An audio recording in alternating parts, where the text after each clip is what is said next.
হ্যাঁ, গতকালকে আমাদের আগরতলা রেল স্টেশনে আমরা আগরতলা জিআরপি এবং আগরতলা আরপিএফ মিলে একটা জয়েন্ট অপারেশন করি, যেটা আমাদের কাছে খবর ছিল যে একটা যে পার্সেল ভ্যান আছে, একটা কন্টেনার আছে, এটার মধ্যে কোনো অ্যান্টি নার্কোটিক্সের ড্রাগ থাকতে পারে আর কি।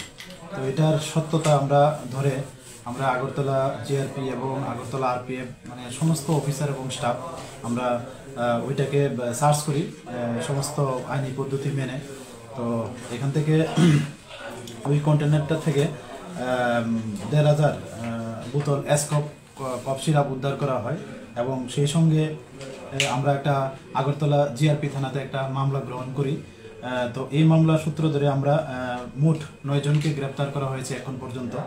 তো তাদের নাম জিজ্ঞেস করলে বলে, এবং একজন আছেন চান মিয়া, ওনার বাড়ি রাজনগর তিলিয়ামুড়া থানার অন্তর্গত।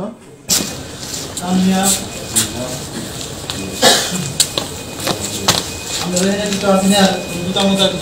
একজনের নাম হলো অমিত কুমার শ্রীবাস্তব, ওনার বাড়ি বিহার রাজ্যে, এবং আরেকজন হলেন চিন্টু যাদব, ওনার বাড়িও উত্তরপ্রদেশ, এবং একজন আছেন সুমন মিয়া, ওনার বাড়ি অভয়নগর আমাদের আগরতলা, এবং তৃতীয় যিনি আছেন ওনার হলো ছুটন দেব, ওনার বাড়ি খয়েরপুর রানীরবাজার থানার অন্তর্গত, এবং একজন আছে আক্তার হোসেন, ওনার বাড়ি তেলিয়ামুড়া খোয়াই ডিস্ট্রিক্ট, এবং আরেকজন আছেন রাজীব সূত্রধর, ডাক নাম ওনাকে সানি, এবং ওনার বাড়ি কৃষ্ণনগর ওয়েস্ট আগরতলা থানার অন্তর্গত। আরেকজন হলো মাজারুল ইসলাম, উনি নবীনগরের বাসিন্দা, যা বিশালগড় থানার অন্তর্গত, এবং একজন আছেন চান মিয়া, ওনার বাড়ি রাজনগর তিলিয়ামুড়া থানার অন্তর্গত, এবং আরেকজন আছেন প্রসেনজিৎ দাস, উনি অম্পিনগরের বাসিন্দা।